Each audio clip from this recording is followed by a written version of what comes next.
Welcome to Equal Time with Martha Burr. August 26 marks a momentous day in U.S. history, but many Americans don't know about it, and only a few celebrate it or mark it in any way. What is it? The day in 1920 when the 19th Amendment to the U.S. Constitution was ratified, granting women the right to vote. It had been a long slog. During the 1820s and 30s, most states had extended the franchise to all white men, regardless of how much money they had or property, but it took much longer for the girls.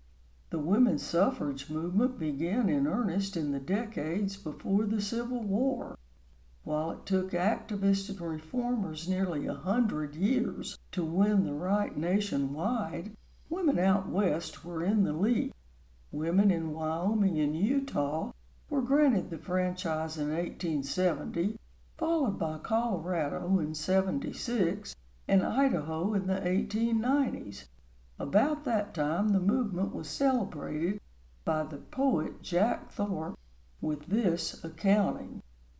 They don't ride the overland stage no more like they did when the land was young, with 4 half-broke horses out in the lead and 2 on the wagon tongue. Old Dick Huber up on the box, the messenger there by his side. They'd ride like hell when they heard the yell of outlaws on the ride.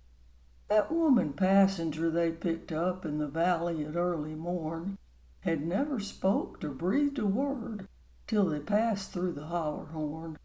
But they knew right quick and pronto that she was bridle wise, because behind those smiles and dimples she had the devil in her eye. 'Bout then that coach give an awful lurch when the wheels hit river sand. When they all come to, there stood the girl with a Winchester in her hand.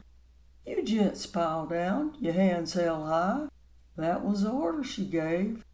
One false move or a sideways glance, and you'll fill an early grave. Well, she cleaned 'em out to the last red cent. Old Huber too, of course. Then she made him unhitch the team and saddle her up a horse.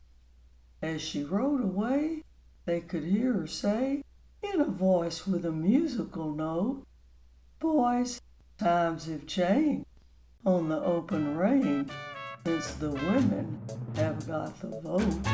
Thanks for listening to Equal Time. I'm Martha Burr.